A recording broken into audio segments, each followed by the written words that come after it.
Well, hello there. A 3, 2. What's up, everybody? We are back for Mike and Kris episode. Mike and Kris show episode. Number 3. Whoop, whoop, whoop, and it's going to be a very excellent and personal one today, as we're going to talk about addiction. It's a big one. Big one. But first, we need to handle some of the fun stuff. And speaking of fun, what you drinking? What you drinking for your fun drink? I think I was drinking the same exact thing on episode 1. Which is? A limoncello LaCroix. Limoncello LaCroix. Someone messaged that it tastes like lemon icing and she doesn't like it for that reason. I'm like, it kind of does, and I like it for that reason. It kind of tastes to me like lemon cake. Totally, yeah. It's very lemony, very vanilla. Yeah. I looked up the flavor because it was different. It's very interesting. It just said lemon and vanilla. So that's what it is. Yeah. In sparkling water format. Right? Yeah. It is delicious. And my fun drink is pretty similar to last week, except I got a big ice cube in it. So I love these giant ice cubes. I wanted to show everyone. They're awesome. So you can get these, like, I think we got ours off maybe Amazon. They're these silicone. This is from Crate Barrel. This is from Crate Barrel, but I have seen them on there. Yeah. And there's only 4 cubes here, but they're these giant cubes, and we love putting them like in our water or whatever because they last forever. I just love the shape of them. Yeah. I was wondering what you were doing with this. Yeah. That makes sense. I wanted to show everyone because not everyone knows about it. And who doesn't want a giant ice cube? You may only get 4 or 5 sips of water, but it'll be so worth it. Right? Pretty much. Yum. You need to tell people about your favorite new drink, though, that we started doing at nighttime. That I got you hooked on? It's pretty good. You were very hesitant with it. I was extremely hesitant because there's mushrooms in it. Yep. Reishi mushrooms. He does not like mushrooms. Mushrooms are the devil. Four Sigmatic hot cocoa.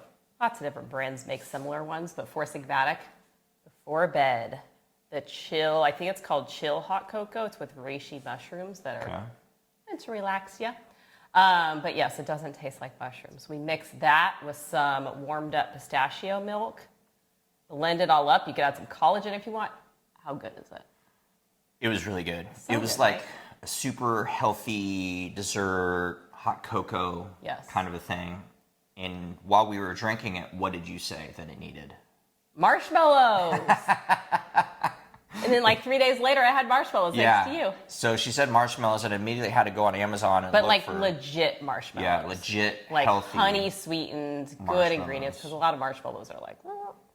Yeah, they're not all super healthy, but they're mostly good for the soul. I know that. Absolutely. Super tasty. Yeah. We're going to have to make one and show people that sometime. Oh, I should have had that as my fun drink. Next time. Next time. It's still not too cold right now. Yeah. Right? Yeah. It's sunny out. So what's new? What's going on with the website? Ooh, we should be wrapping it up this week. We have a lot of just polishing to do. The website is amazing. Like, see my website now, which I think is really cool because I built it. Yeah. With pictures that we took. Yes, and Michelle, the whole Smish, she did a photo shoot for me. Okay. Remember that? Briefly. So that was all my work, but seeing what a graphic designer can do. Yeah, someone that specializes in it. Wow! Looks amazing. incredible. And what's really cool too is, I've mentioned a million times that this website, we're really taking our time with it because I want it to be an incredible resource for our readers. And there's going to be a video of my story, me talking now, looking back, that this guy put together. So let me ask you this, for someone that may not know much about you or is just learning about what we have to offer, what can they come to expect with your website? What's really the goal or intention? What are you sharing on there? My goal is, eventually I'll be expanding from just my story to sharing tons of other people's stories. So a real community of how to heal regardless of what you're dealing with. But my goal is to help others live a healthy, really amazing lifestyle and make it really easy, and also to really help those that need it to heal. So my goal with that website is to have an incredible resource where you can find everything that you need in one spot. Which you will. which will involve our gut course, future courses to come, all sorts of things. I'm excited. A lot in the works. Me too. It's been many years in the making, really. Yeah. Right? A lifetime in the making. It's interesting how we landed here. Yeah. Okay. Well, so what are you reading? I see a book. Oh, I brought it down there. because I didn't remember the name of it. The Last Time I Saw You. The Last Time I Saw You, written by Liv Constantine. So Liv Constantine is actually not a person. It's Okay. two sister authors. Their names are, it says it right in the back, Lynn Constantine and Valerie Constantine. They are sisters, obviously, that wrote this book together. They wrote The Last Mrs. Parrish, which I really loved. It's like mystery, psychological thrillers, like those kind of books. But the reason I love books like this is because it kind of mixes it up. As I mentioned, I've been reading a ton of memoirs, and it can get like a little bit too serious and make life a little bit too serious. So I got to mix it up with this, with something that has like no reality behind it, and it's like pretty far-fetched thing. Yeah. Just helps it How far are you into it? mix it up. How far are you into that thing? Like halfway. Yeah. I'll You be loving done with it by next episode. Yeah. I love how when she gets books, she just orders like 3 or 4 of them. And then before I know it, she's already read through them. She reads super fast. I enjoy I guess reading. you get Really, I no, feel like I don't actually That's don't read that awesome. fast. I feel like I don't read nearly as much as you do. And like whenever we're reading something together, I can always tell you're like already done, and I'm like on the 3rd sentence. I'm good at watching videos, though. You're good I'll at tell you that. watching and listening. Watching and listening, that's Yeah. true. And speaking of watching and listening, since you brought up books, or I Oh, brought it up, shows. and you talked about shows, and what we started watching this week, actually we finished watching it. It was really Yeah, I think we good. started last week, right? It's on Netflix. It's called The Queen's Gambit. And I don't want to give too much away, but I think what I can say about it, so it's in its first season. I think it's a Netflix exclusive, but essentially it's a girl that becomes orphaned. Dad isn't in the picture.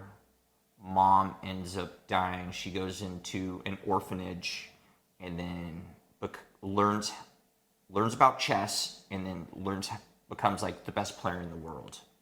And I know that might sound extremely boring, but the I'm name threw me telling off. you, like Yeah. you wouldn't. I don't know anything about chess. I really don't. And if someone would have asked me, "Hey, you want to watch a TV show on chess?" I might immediately think, "Not really. That doesn't sound so very boring." exciting." Yeah. Okay, and I'm not saying it isn't exciting. Just to me, it isn't. But this movie, just like the way that it's. Oh, and she's an addict. Mm-hmm. She's an addict as well, and so Don't was give her away mother. too much. I don't want to give away too much, but it's so good. And Yeah. there was like 9 or 10 episodes. They're probably Something about like an that, hour yeah. long. Yeah, if Michelle hadn't have told us to watch this, I would never watched it because I totally prejudged it. We did prejudge it by the picture, which That's is great. something that we need to get better at. Because I was telling Kristen like yesterday, like after watching that, we should really open ourselves up to watching more shows and just Yeah. seeing. Because I love watching shows, I love watching movies, I just love cinematography, and I appreciate so much when I watch something like that and the artistic way that it's filmed. So good. Mm-hmm. Give it a shot. Give it a shot. good. It's Let us really know good. what you think. Yeah. But if you don't like it, then you didn't hear from me. We I'm didn't just kidding. tell you It's to watch super it. good. It's super good, for sure. Okay, well, it's time to get right into this thing. Yeah. Kind of Let's get right into it. Kind of a short little intro to the show, but what we're tackling is big. topic. It's big for me, and I'm not going to lie. I've been putting it off for a very long time. I wasn't really looking forward to sharing it because I sat and I thought about it, and I realized that it just brings up the most painful days of my life that we all went through, and it wasn't just addiction, but it was addiction in conjunction with all of these other things that we had going on in our lives, with Kristen's health, with financial issues, because we went from basically both of us working to just me, and I couldn't work overtime. It's just like everything bad possible kind of happened at one time for us. Yep. And we get it. And it was a lot, and it was very painful, and I kind of hit it in the back of my head, I think. I've been thinking a lot about this. I'm very proud of myself for what I've been through and how I'm going to talk about it, but I still feel pain there, and perhaps maybe speaking about it, because I know that it's going. The only reason I'm doing this is because my intention is to help people and bring awareness. And I'm not an addiction specialist or anything. I'm just someone that went through addiction within my life and wants to share my story. So I didn't really prepare for this aside from the fact that I'm willing to share. So I asked Kristen, I was like, can you ask me questions? Because I don't even know where to start. But if I have something to go off of, then I'll be able to talk more about it. And the truth is, I feel like a lot of my memories regarding this, I kind of tucked away. And it's going to need a little bit of probing. It'll come out. And poking to get it out, because I was deep. I was deep, like most people are that have addictions. But it needs to be addressed because it's a big issue. And because addiction can lead to much, much, much worse things, such as suicide, which I dealt with when I was a firefighter paramedic. And unfortunately, I saw somewhat often. And no one wants that. And it's a horrible thing. So we need to realize that these are issues. We need to realize that this can happen to anyone, like myself. And it doesn't make you a bad person. It just means that you're stuck in a bad place and you need some help. So I need some of that fun water.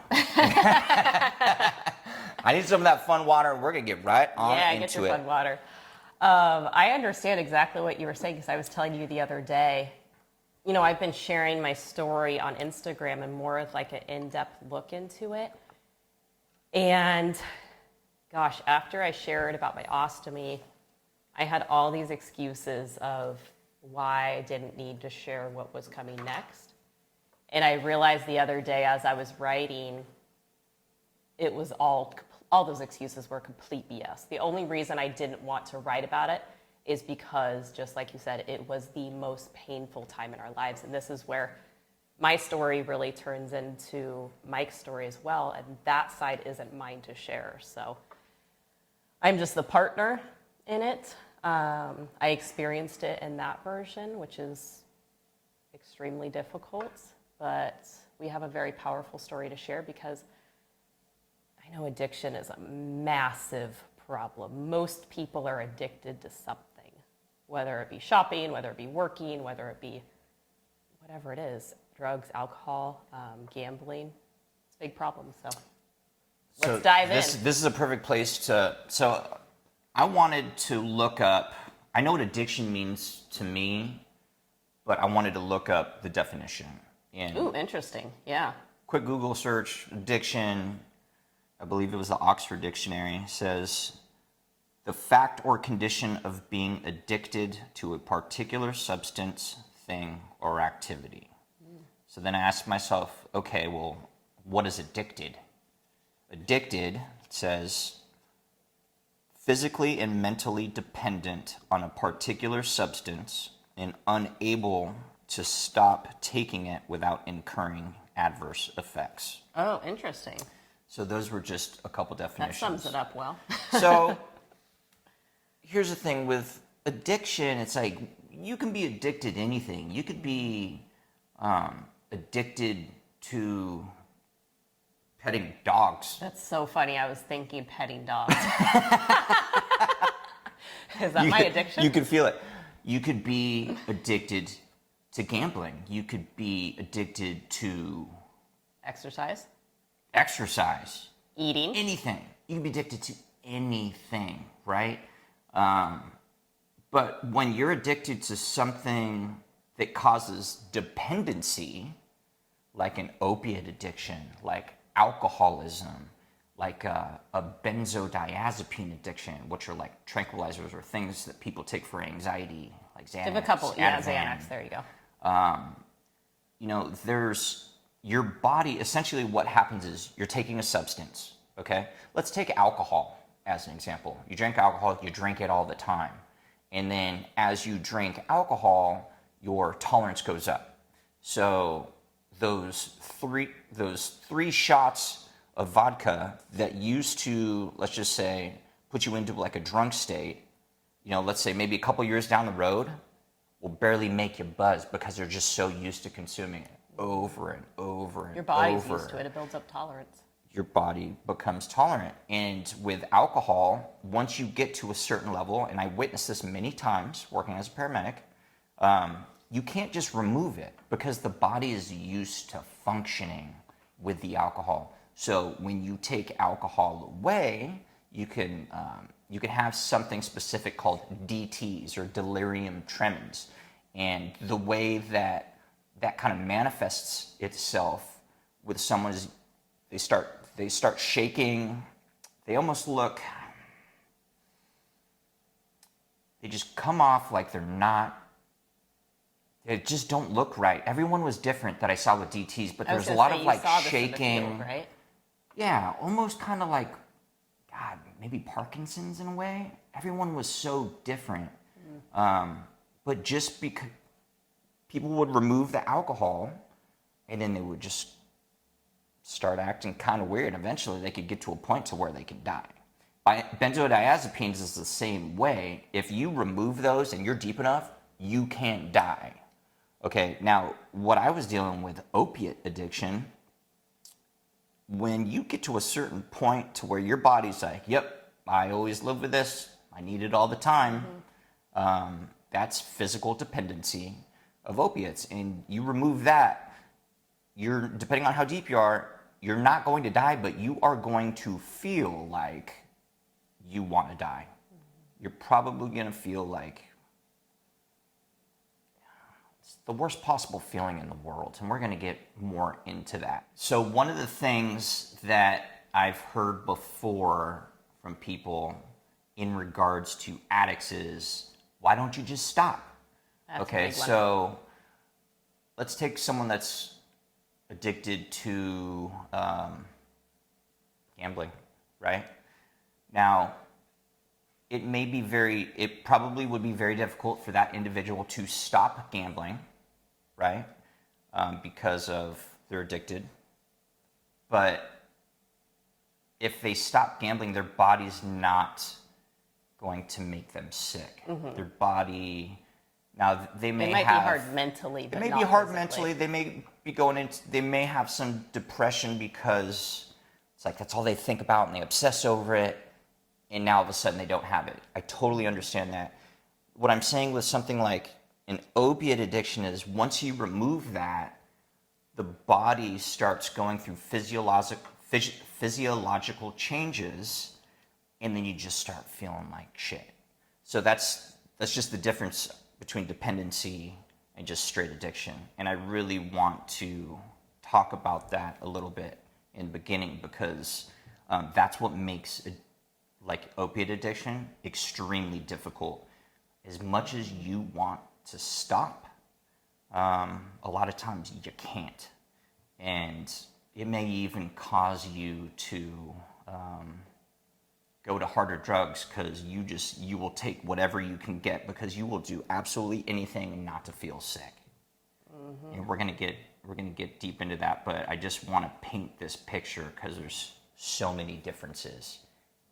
It's the hardest thing I've ever been through, getting through that.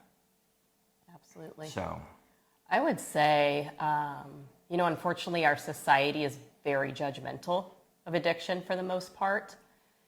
And so it's something that's not really talked about, and that's why you also want to bring this to light as well, right?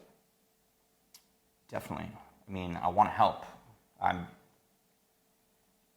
sweating because He's a sweaty guy to begin with. no, not really, because this topic, it's difficult. How about I ask you some questions? No, it's okay. Like, Okay. I'm willing to do it. I'm just saying it's bringing a lot back up, even just talking about it. And but it's okay. I'm willing to put myself out there to help.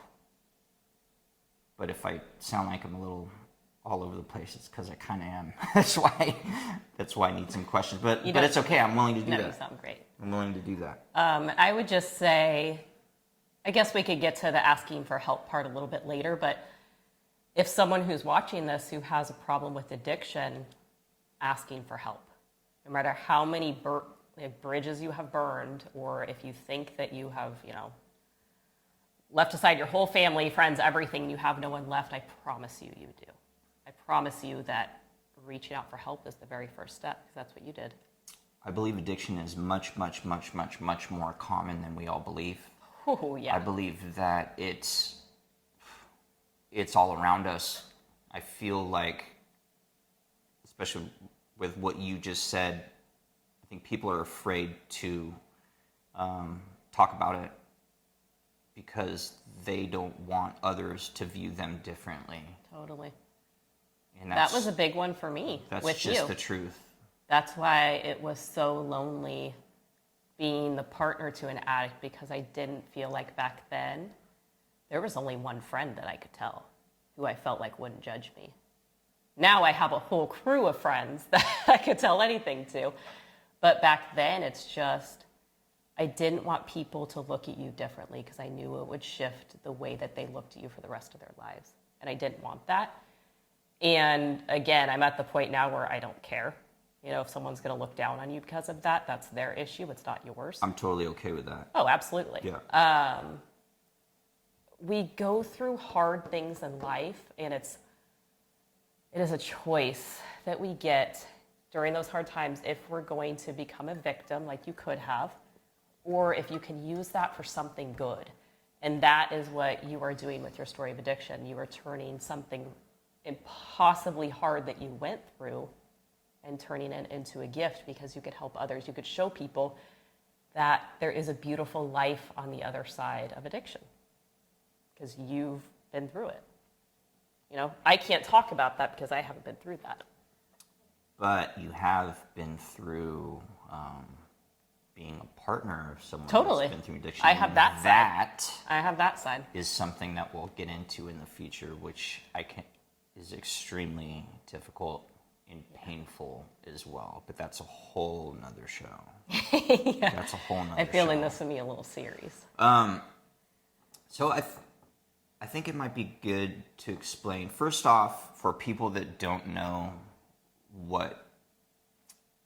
so I had an opiate addiction. And when I say opiate, we're referring to like pain medicine, right? Opiate is a derivative of opium poppy plant, if I'm not mistaken. But let me give you some examples of opiates. Vicodin, which is actually a name brand for hydrocodone, or Norco, another name brand.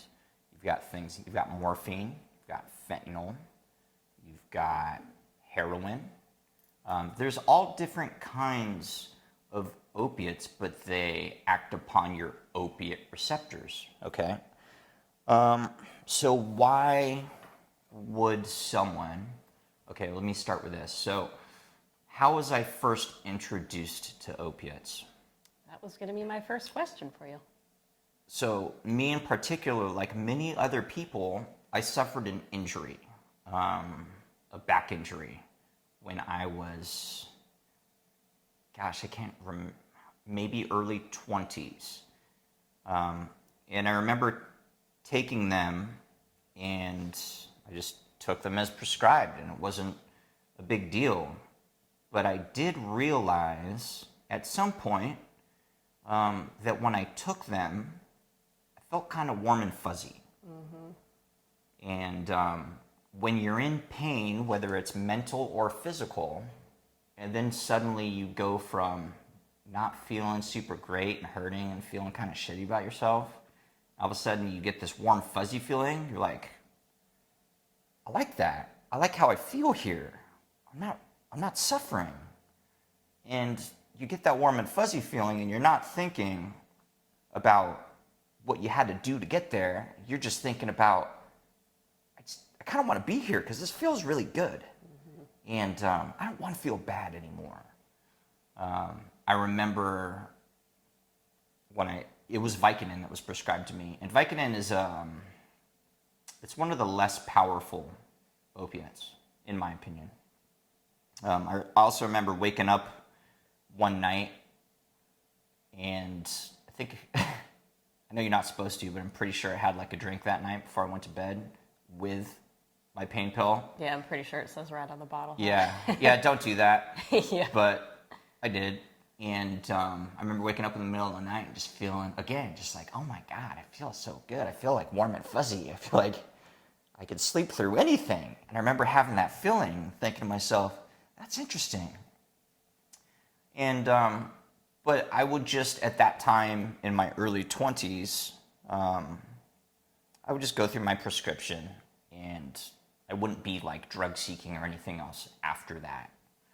But that's kind of how it first came into my life, was just these prescriptions for certain things. And I just realized, hey, this makes me feel good. I didn't think about, like, I didn't know anything about addiction. And even if I did back then, I wouldn't have thought that I was addicted. It's like, my doctor gave me this. I'm just taking my medicine. I'm a good boy. But, yeah, just took it as normal. And that's how it was for me. And that's how it is for a lot of people. You know, a lot of people aren't thinking, I plan on getting addicted to this drug. Because it does take time. If you, let's say you get mouth surgery or something, and your doctor prescribes you Vicodin for a week or two. If, just in my opinion, if you take them as prescribed, you should be fine. You know, it takes time, it takes big dosages, and it takes time of being on them before your body finally says, yep, I need that. Mm-hmm. And I'll never forget the first time that, this is when we're together, the first time I started feeling withdrawal symptoms. And we'll get to that in a second. I don't want to jump around too much. You have to kind of keep me on this line, because my brain is just like whoosh. That's how your brain works. I'm like diving back in right now. Yeah. Okay. So that's how I started. Yeah. So when did you, this may be relevant, this may be not for the next topic, but when did you realize that it was a problem? When did it become a problem for you? Where you realized, oh, my body needs this, or not even making that connection maybe, because I feel like a lot of addicts maybe don't make that connection at first. They just think, oh, I don't feel good when I don't take this, so I need to take this. I need more of this. Okay. Because I feel like for probably most opiate addictions start out as a prescription. Yeah. That's the problem, is because it's like, oh, I'm just taking this thing that my doctor prescribed, and then it becomes a problem later on. Because I've been on opiates so many times throughout my life for surgeries and Crohn's disease and all sorts of things, and had a very different experience with them because I was able to stop them and be okay. So it was very different. Yes. Very, very different. Night and day experience with opiates. It was very different. Okay. So let's just say, for the story's sake, let's just say I was 20 when I very first got prescribed Vicodin. So before we met, Before we met. From then till the time we did meet, right? Which was what, I was 24. 24? Yeah. Just a baby. Let's just say within that 4-year time frame, I may have been prescribed Vicodin maybe 3 or 4 times. I never became obsessed with it. But whenever I had it, I realized, like, it helped with pain, but it was also like party time. Now, getting back to when you said when it was a problem, so fast forward through that, and now we're together. There were a couple times where, so they would prescribe, let's say 30, 40, 50 pills, which would last you like a month. But I realized that I have a high pain tolerance and I could just deal with it.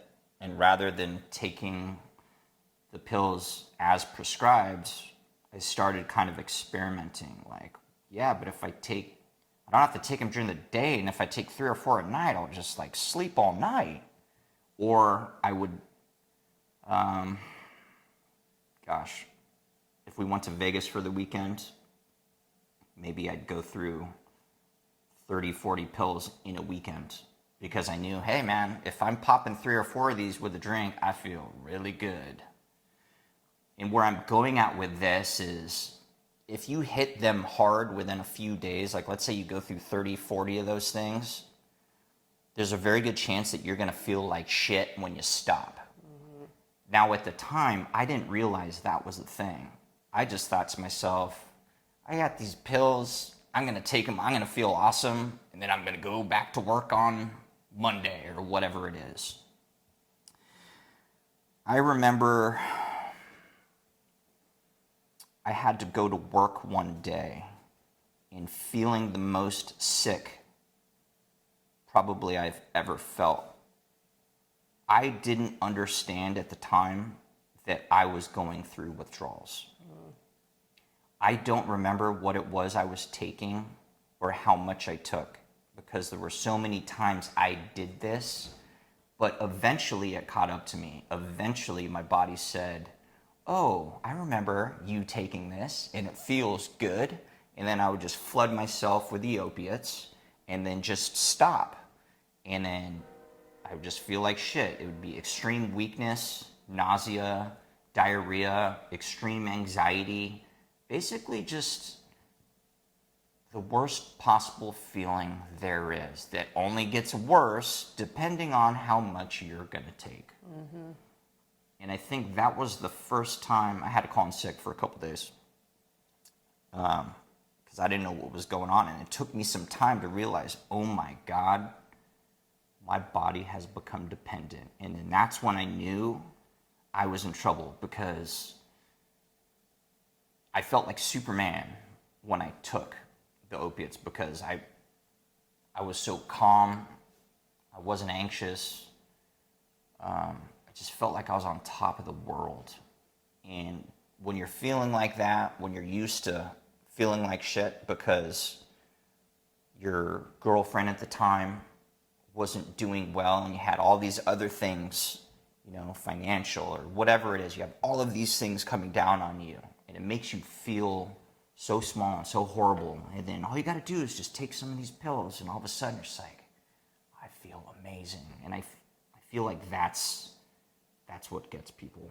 You're chasing that feeling, right? You're chasing the feeling.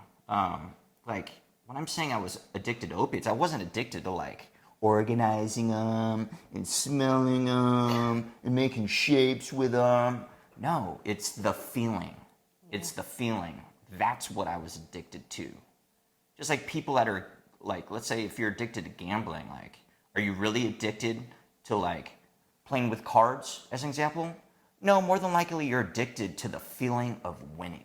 The rush, yeah. The rush, you know?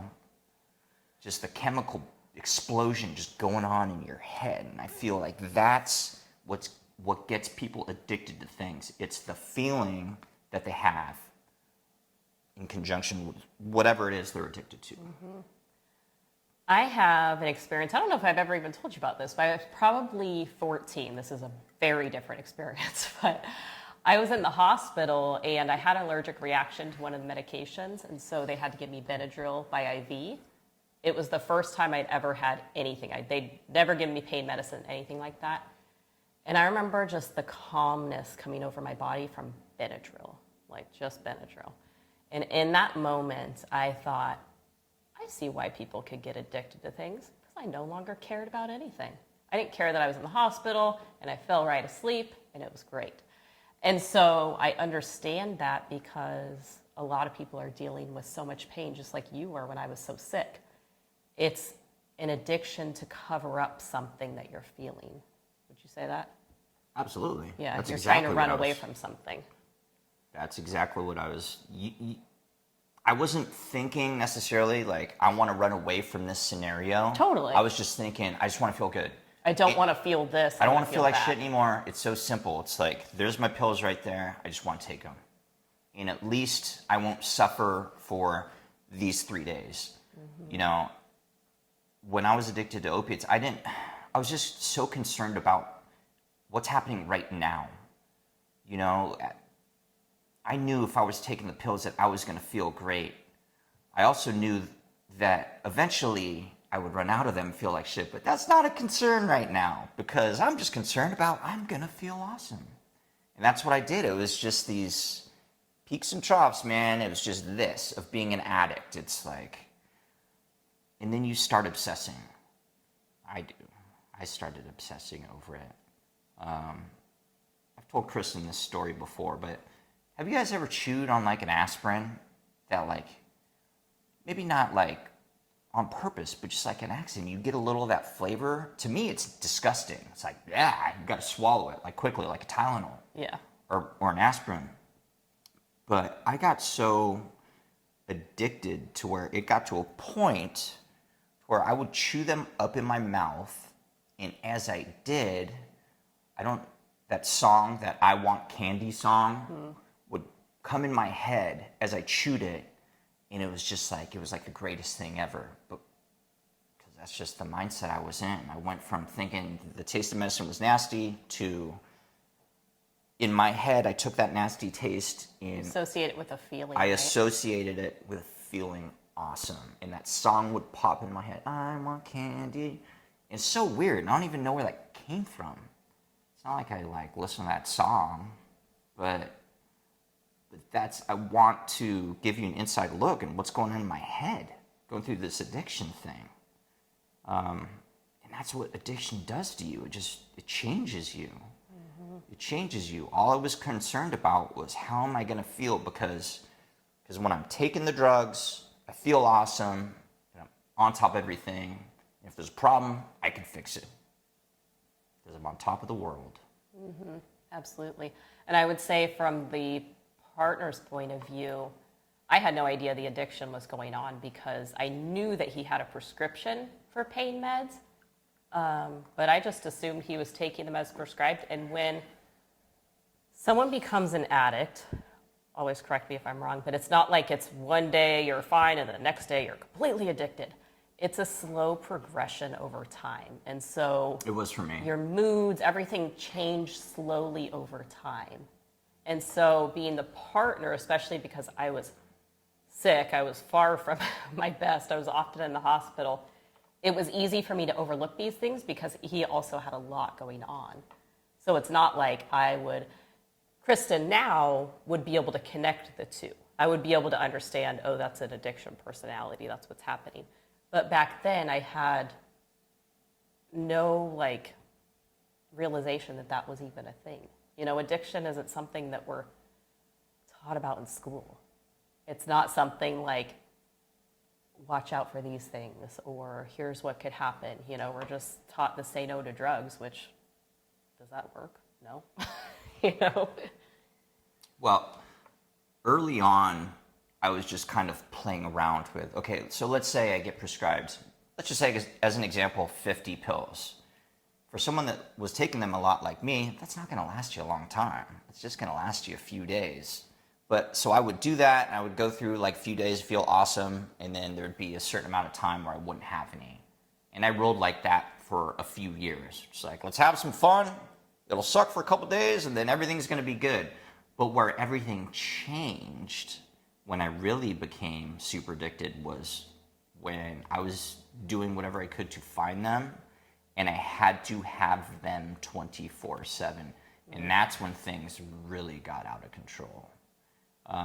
Because you can't take like the amount that I was taking and just get prescriptions from your doctor. Even if you had a constant prescription of, let's just say, Vicodin, even if you were prescribed maybe 30 every couple weeks, just like you're gonna have a tolerance, and eventually you're gonna need more.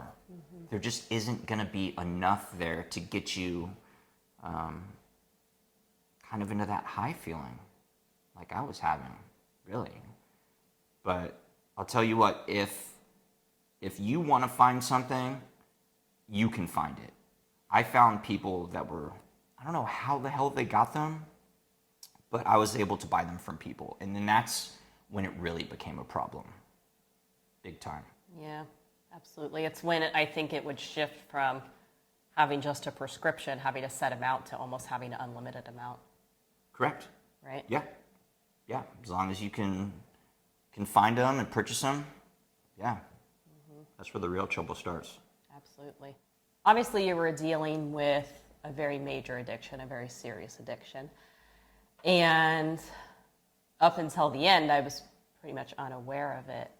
But what got you to that point? Was it a rock bottom? Was it multiple rock bottoms? What got you to the point where you knew that you had no choice to make a change? Because I know that you got to that point and you're a very different person than you were back then. So is there a single moment you could share, anything like that? There were many times where I thought I had quit and I didn't. When I was just taking them like on the weekend or hitting them hard for like 3 or 4 days and then stopping, it wasn't too big of a deal. But when I started taking them around the clock and realizing I absolutely had to, otherwise I would get really sick and I would be completely worthless. You just have the worst thoughts that you can think for several days. It really does something to you. That started heading me in that direction. And there is one time I remember in particular where I had been prescribed. Keep in mind, I'm pretty smart, and if I want to, I can manipulate situations to get what I want. Back then, I just wanted pills, so I would lie to my doctors. I would say I'm allergic to certain things or that they weren't strong enough. Because you get to a point when you're an addict, you'll do whatever it takes to get the pills because you just want to feel good. Again, you just want to feel normal. But I remember I had 100 Percocet, which are like oxycodone. Percocets, they're super strong and they're typically not prescribed to you unless you had like a major injury or have some extreme pain going on. They do not just give it out because it's dangerous. I went through 100 of those in like 3 days. Whereas you're supposed to take one every 4 to 6 hours. Thank God I didn't die.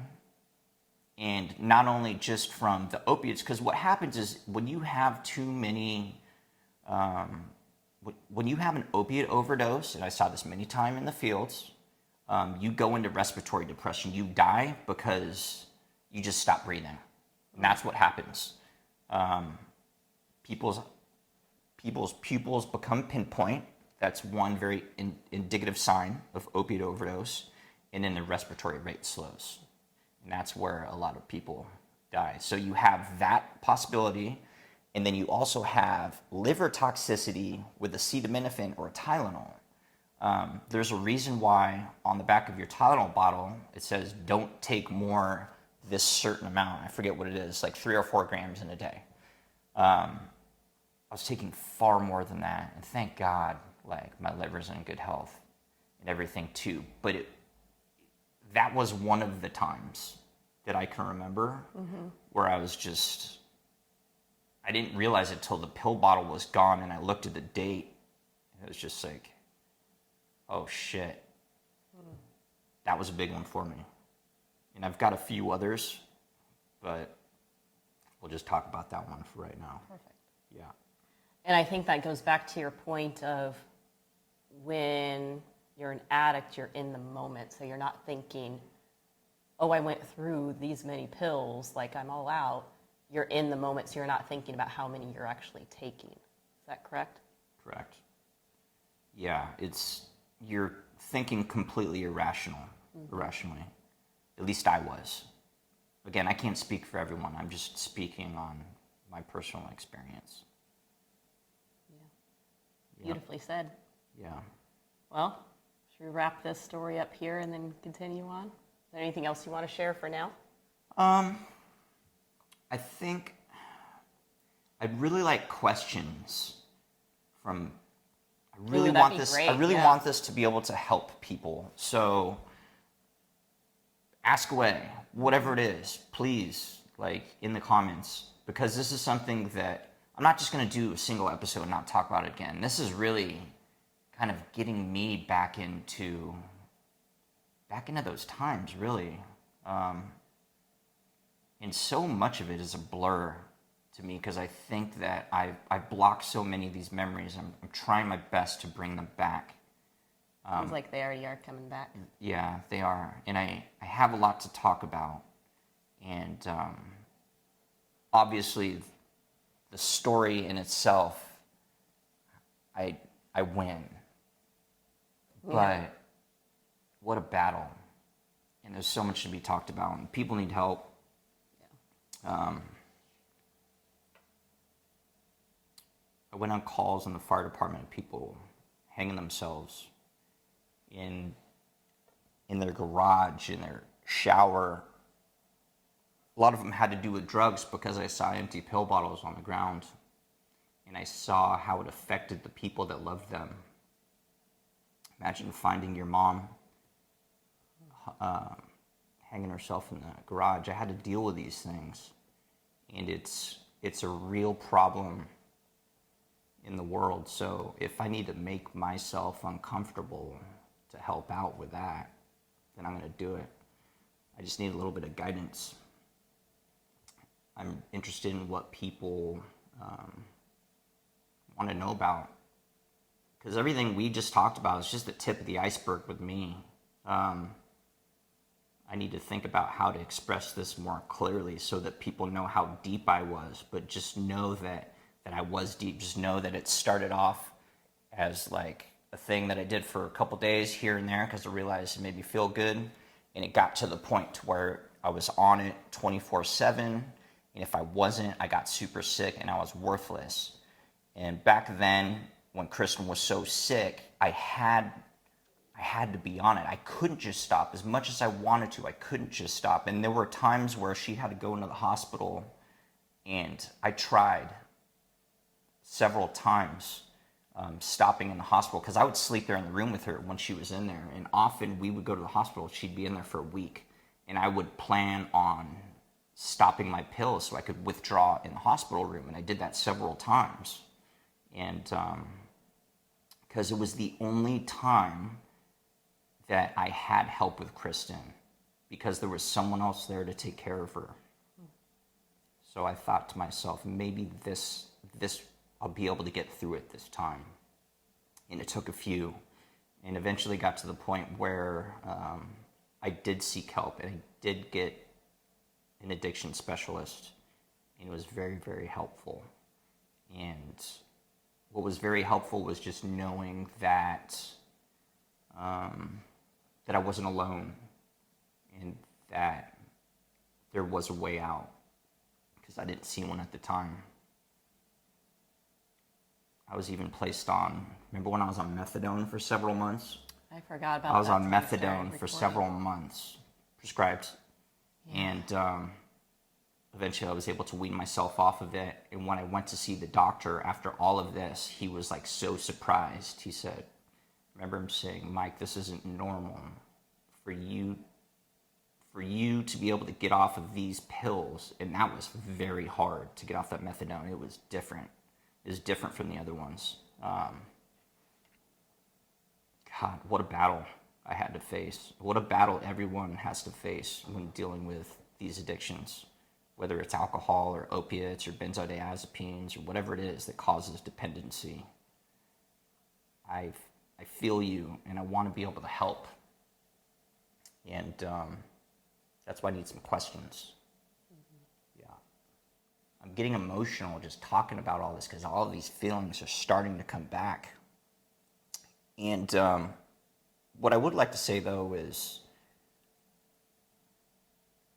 I am proud of myself. For a while, I was pretty disappointed with myself. But once I was able to beat it and think clearly, I realized that it was a very difficult situation that I had to get through.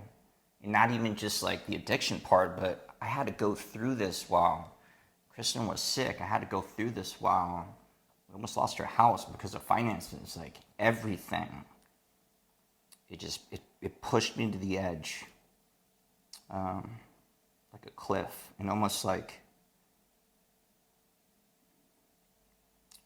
I could like look over the edge, and then I was able to stop myself.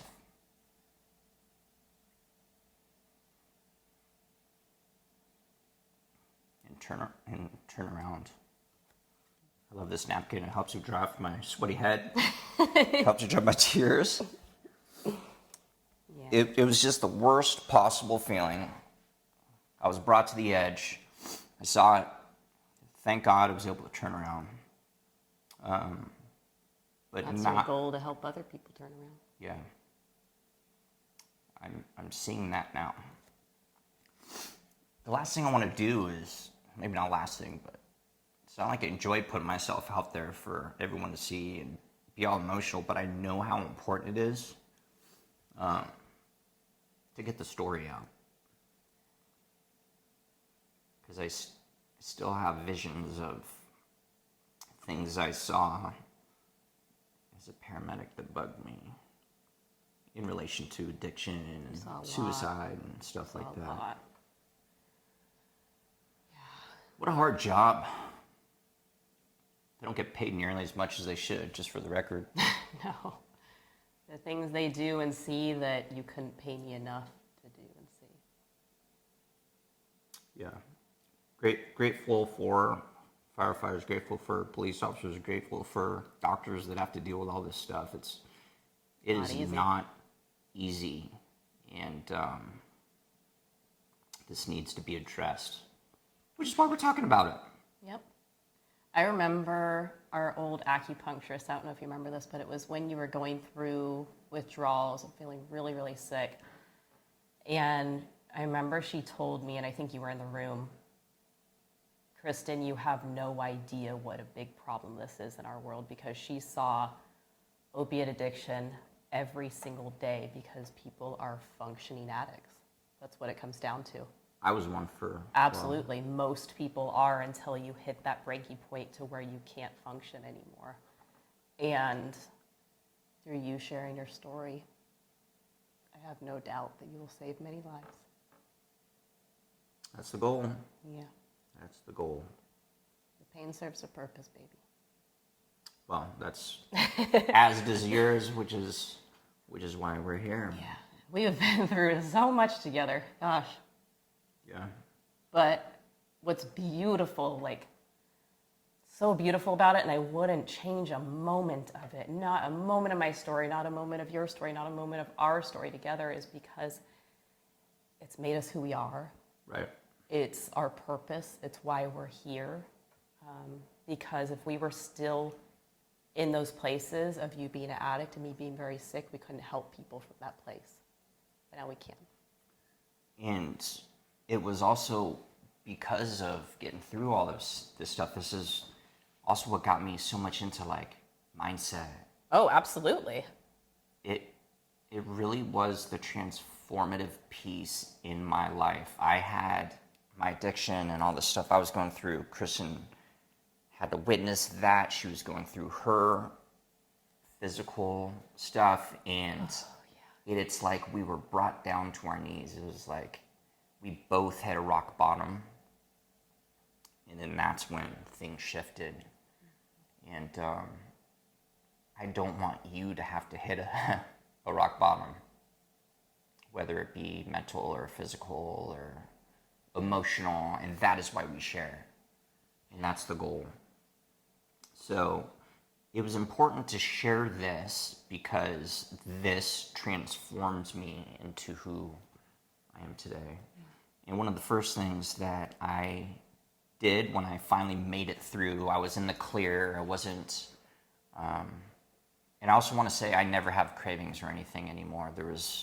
I've had to I take. feel like we can talk about that in future episodes. Yeah, but we'll that's talk a about big that one. in the future. But I'm just saying, like, I'm a completely different person, and I'm grateful for the experience of going through an opiate addiction. I don't recommend it at all. At all. You can learn But- from him. But it's made me who I am. I'm proud of who I am. And what I was going to say was, it was very important to me I talked about all of this with both of my parents. My parents aren't together anymore, but I went out to lunch with my dad and then with my mom. I gave them the whole story, and it was important for them to know what I went through. So it's okay to talk about it now, but it's changed me into who I am, and I'm proud of who I am. I'm someone that always thinks about other people before myself, which Be very I was always like that, but Yeah. That's why you were a firefighter paramedic for 14 years. And not only that, but the best of the best, you know? You had so much heart and so much compassion for your patients. I've always had love for people. Always. That'll never change. So it's time to change lives here. I'm excited for the show. I'm excited where it's going to go. I'm excited where it's going to be even 2 months from now. Yeah. You know, I'm excited for when we move into our next house or their studio. And Right now we're in our living room, dining room. totally. We won't be here this time next year. But even if we were, it would be okay. Oh, totally. And I'm just grateful to be here talking about this experience. Grateful to be alive. This is the same house that we almost lost twice. Yeah, it was fun. Another episode on that. We got a lot of episodes. All right. Well, Well, thank you all. thank you. If We you made love it this you. far, we definitely love you. And we appreciate you. And thank you for listening. Ask I any hope that- questions you have. I hope that you found this helpful. And I think deep down it was very helpful for me, too, to get that out. So it was great. It's healing. That's a good lesson Yeah. for you all too, because I learned that through sharing my story. It's very healing when you let it out. Yeah. I really began to heal when I started to let my story out and not Yeah. just keep it inside. Yeah. If you're having difficulties or problems, remember that support is everything. And find someone that you can talk to. And if you think that they may not be open or they may look at you differently for saying something, do it anyway and see, because you never know. And there's been many times in my life where I've been surprised, you know, so never be afraid to ask for help. I feel like most people want help. Everyone needs help at some Everyone point. needs help. Everyone. We needed help. Everyone. Yeah. Yeah, We wouldn't be here today without help. we're all in We this had together. a lot of help. We're all in this together. So we love you. We're going to see Love you you. next week. Yeah. And it's going to be an awesome show. Yeah, it is. All right. That's it. That's it. All right. We We'll love see you you guys. next week. Thank Love you so you. much. Peace.